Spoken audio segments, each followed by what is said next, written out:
గారు మీరే కొంచెం మంచి మనిషిలా కనిపిస్తున్నారు ఈ టీంలో. పెద్ద మనసు చేసుకొని అదేంటో చెప్పండి మాకు. అంటే హాస్టల్లోనా లేకపోతే రియాలిటీలోనా? రియల్గా రియల్ అంటే మేము లేదు తన ఫేస్ చూసినప్పుడు నాకు అనిపించింది తనకి ఏదో శక్తి ఉంది, ఏదో ఆ పవర్ ఉంది ఫేస్ లో. అయ్యా ఇప్పుడు చిన్నపిల్లల్లో దేవుడు ఉంటారంటారు కదా, అలాగా కొంతమందిలో చూడంగానే కనిపెట్టేస్తారు. చెప్పండి అండి.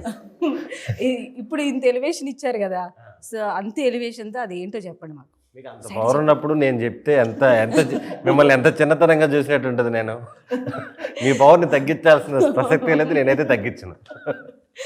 ఓకే, ఎలా ఉంటుంది మీ క్యారెక్టరైజేషన్? అంటే పాపం ఆయన పక్కన ఉండి నలిగిపోయే క్యారెక్టర్ అని అంటున్నారు, నిజంగా నలిగిపోయేదా నలిపేస్తారా? పోస్టర్లో చూసారు కదా, మనోడు ఎంత స్ట్రగుల్ ఉన్నా ప్రాబ్లమ్స్ ఉన్నా సరే పక్కన సపోర్టింగ్ క్యారెక్టరే. అప్పుడప్పుడు హెల్ప్ చేస్తుంటాడు, అప్పుడప్పుడు ఆ పెయిన్ చూసి ఎంజాయ్ చేస్తుంటాడు రకరకాలుగా.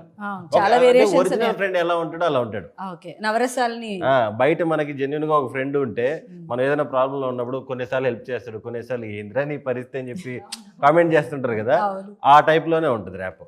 వెరీ న్యాచురల్ గా ఉంటుంది. ఓకే, సో డైలాగ్స్ అండి, అంటే ఇలాంటి సినిమాల్లో మెయిన్ మనకి డైలాగ్స్ కదా, అంటే ఆ టైమింగ్కి రావాలి, డైలాగ్ క్యాచీగా ఉండాలి ఇలా. సో డైలాగ్స్ పరంగా ఎలాంటి కేర్ తీసుకున్నారు ఇప్పుడున్న ట్రెండ్కి? డైలాగ్స్ నా ఫ్రెండ్ మిథున్ అని కూడా ఇంకోళ్ళు ఉన్నారండి, సో ఆయన హెల్ప్ చేసి తీసుకోవడం కూడా జరిగింది. మీకు సినిమా చూసిన తర్వాత తెలుస్తుంది డైలాగ్స్ ఎంత బాగున్నాయి ఏంటి అనేది. చాలా చాలా బాగా వచ్చింది, చాలా హ్యాపీ. అవును.